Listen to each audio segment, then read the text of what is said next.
What happens after Lord of the Rings?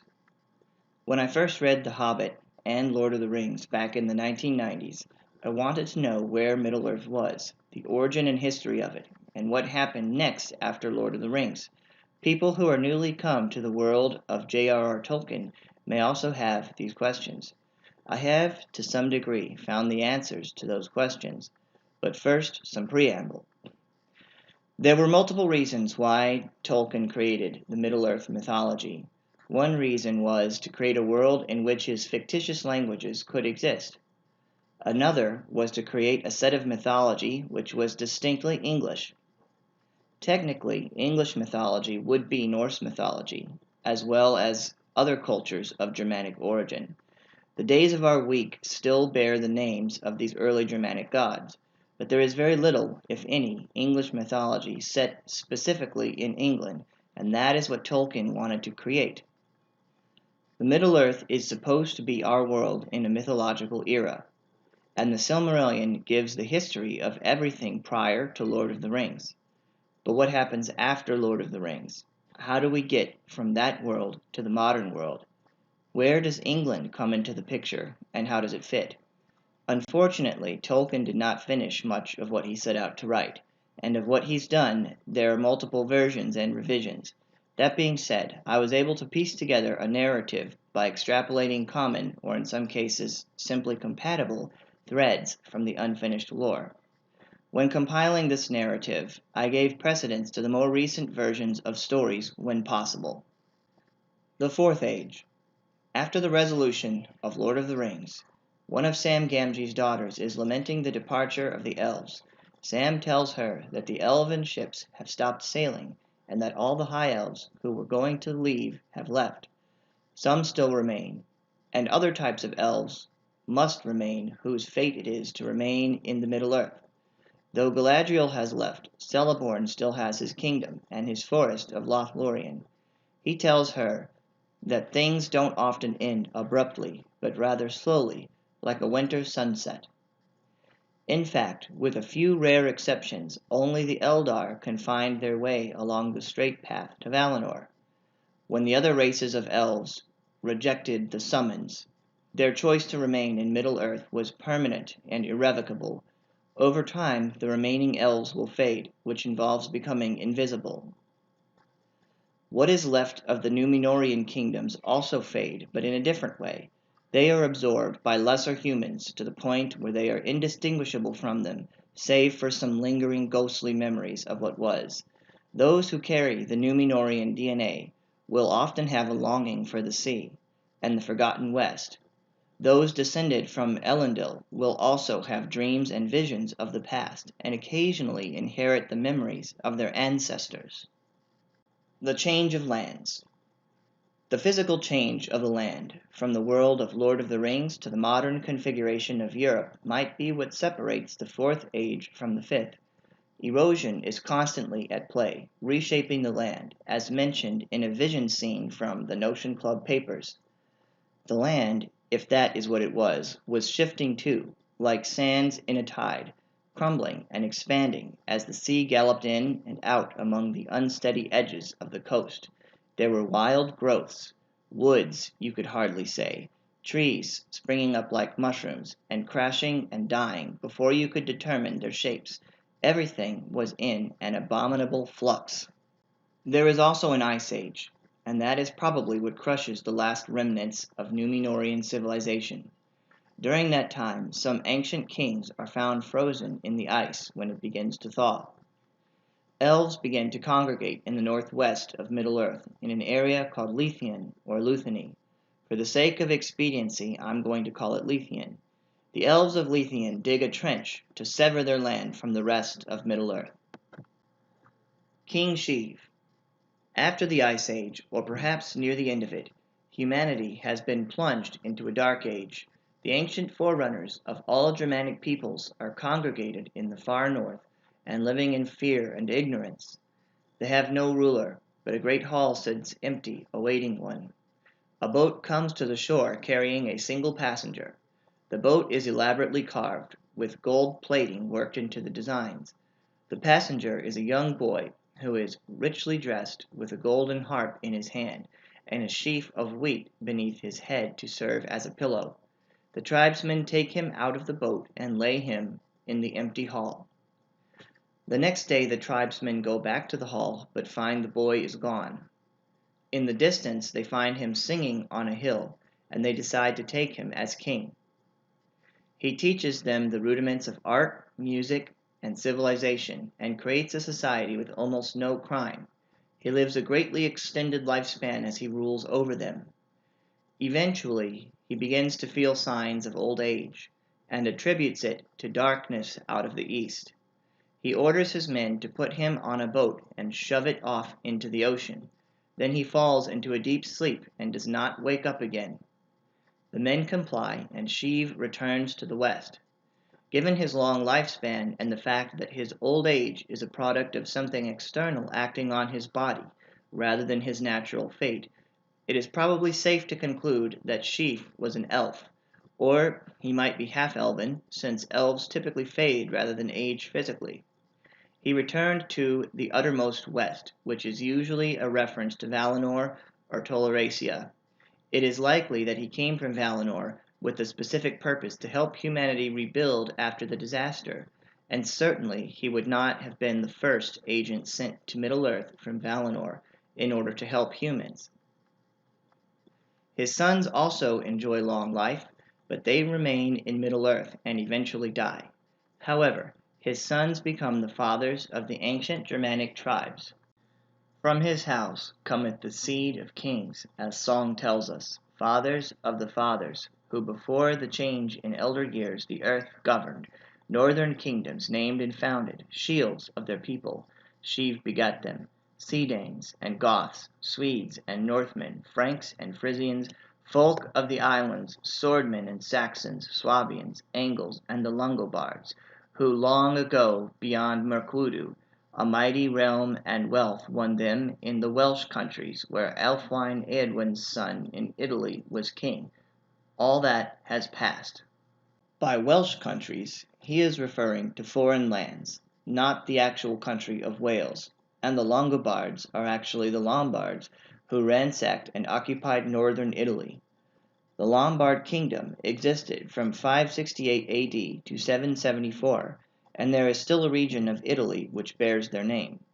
From this we can also see that some vestige of Mirkwood is still around in some form by the 6th century AD, and some clue as to which region of the world it roughly corresponds to.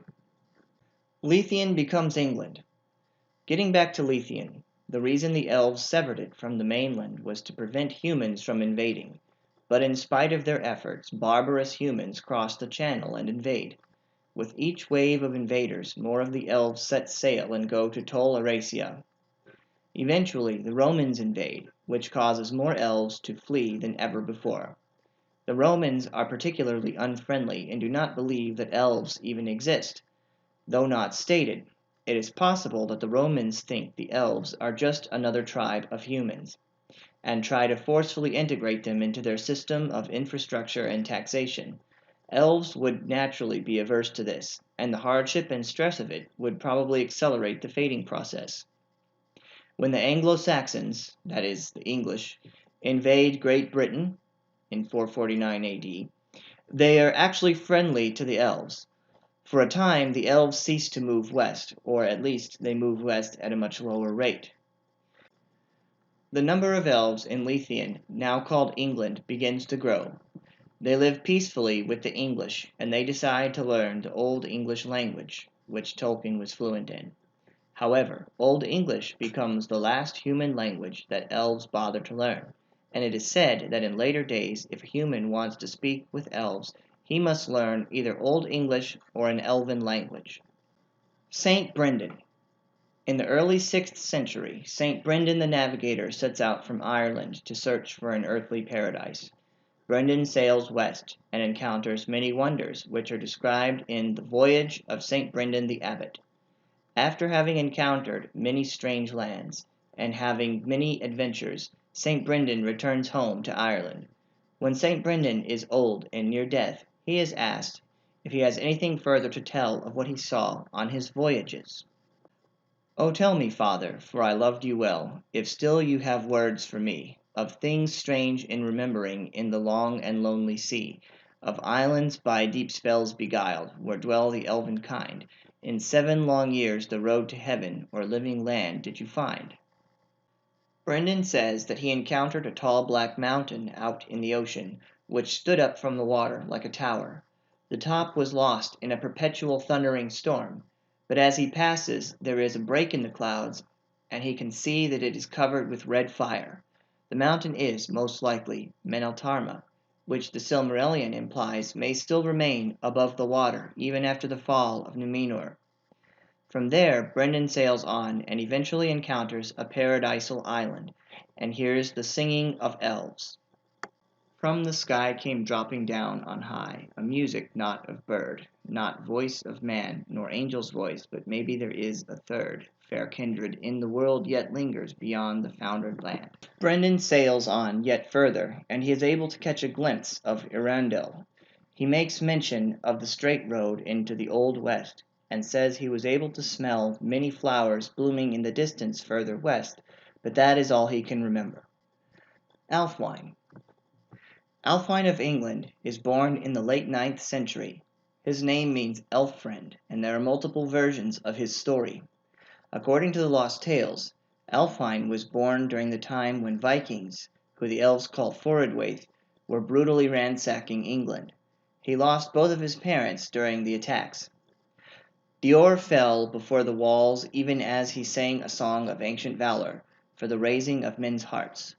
That was a desperate sally, and the son of Dior was Alfwine, and he was but a boy, left fatherless.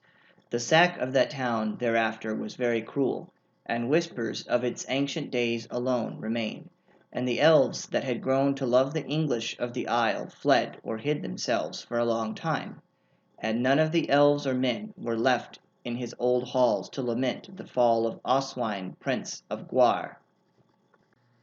After Alfwine's town is sacked by the Vikings, he is enslaved by them, and remains so until he is old enough to escape. After escaping from the Vikings, or Forodwaith, he continuously wanders both south and west, along with many elves fleeing destruction. Yet even in the days of Alfwine, there was many a laden ship under elfin sails that left those shores forever, and many a comrade he had, seen or half unseen, upon his westward road. Eventually, Elfwine comes to Beleriand, where he watches elves set sail into the west and permanently leave England. He wants to go with them, but none of them are willing to take a human with them into the west. Ultimately, Elfwine gets his own ship and crew consisting of humans, and they begin to sail west. By accident, they discover the last straight path and make it nearly to Toleracia, but find it difficult to reach the shore. Alfwine jumps overboard and makes it to Toleracia, but his ship and crew are blown back to Earth by a wind. In more recent versions of this story, which are found in the Lost Road and the Notion Club papers, Alfwine is not enslaved by Vikings and had no apparent contact with elves prior to reaching Toleracia. Alfwine's father tells him about mysterious lands to the west, and while Alfwine is still young, his father sails away into the west and never returns. When Alfwine grows up, he becomes a sailor in the service of the king, and visits Ireland multiple times. While there, he hears about Saint Brendan, and about the Numenorians, who came there in ancient days, and blended into the regular population until they were no more. But it was said that those who have Numenorian ancestry would long for the sea, and many would set out for the west, never to return. Alfwine came to believe that he shared some of this ancestry. When Alfwine is in Porlock, the king asks him to sing a song, and Elfwine plans to sing something in honor of the king, but sings of his desire to leave England and disappear into the west. My soul's desire over the sea torrents forth bids me fare, that I afar should seek, over the ancient waters' awful mountains, Elf-friend's island in the outer world. For no harp have I heart, no hand for gold, in no wife delight, in the world no hope, only one wish for the waves' tumult. Some laughed, and others taunted Ælfwein, saying that if he does not like England, he should leave it, and if he wants to be with elves, he need only go to Ireland. The king takes him seriously, however, and does not laugh or mock. Following a Viking attack, Ælfwein decides to leave and sail westward. Ælfwein manages to find the straight road, but his men panic and jump overboard. Ælfwein remains on board, but passes out from the thinness of the air. When he wakes up, he's being pulled to the shore of Toleracia by elves. Once in Toleracia, Ælfwein is allowed to move freely about the island. There is no language barrier issue because many of the elves are already fluent in Old English after having lived in England. Ælfwein also encounters places which are similar to what he knew in England, because elves who came from England have constructed duplicates of some of their old habitats in Toleracia. While there, Ælfwein is told about the earlier eras of Middle-earth. He writes down what he sees and hears, and takes his writing with him when he goes back to England.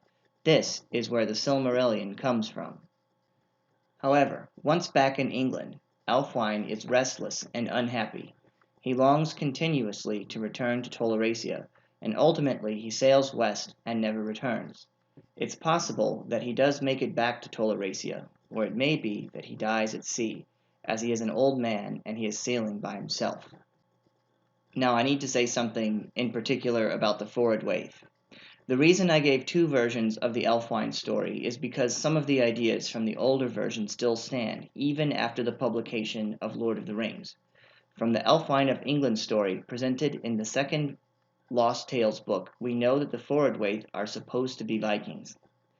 At the very top of the map presented in Lord of the Rings, we can see that the Forodwaith are there already. That means that the Vikings, or at least a people inspired by them, were present in the Third Age. If this idea was not rejected, then some of the other original framework is probably still standing. As for what happens in later days, the Notion Club papers gives us some hints. It is revealed that there is life elsewhere in the universe, beyond Earth, though it is life of a different order. It is also indicated that there is still a lingering population of elves. It is also revealed that some humans can still, potentially, make the voyage to Tol Eressëa. Arundel Lodum's father disappears in the early 20th century. "He disappeared," said Lodum. "A strange story. No storm. His ship just vanished into the Atlantic. That was in 1947, just 40 years ago next month. No signals. He wouldn't use a wireless anyway. No trace, no news. She was called the Arundel. An odd business." So, in conclusion, I think what I've extrapolated here is probably in keeping with Tolkien's plans, but since he changed his plans so many times, and since he's not around to approve my outline, it's impossible to know. It's also impossible to know how much of the incomplete works and stories still stand. It shouldn't be assumed that because a work was incomplete, it was abandoned. It's impossible to know what Tolkien would have done if he'd had more time. I will leave now with a quote from Ælfwein. "Many things there be in the west regions unknown to men, many wonders and many creatures, a land lovely to behold, the homeland of the elves and the bliss of the Valar. Little doth any man understand what the yearning may be of one whom old age cutteth off from returning thither."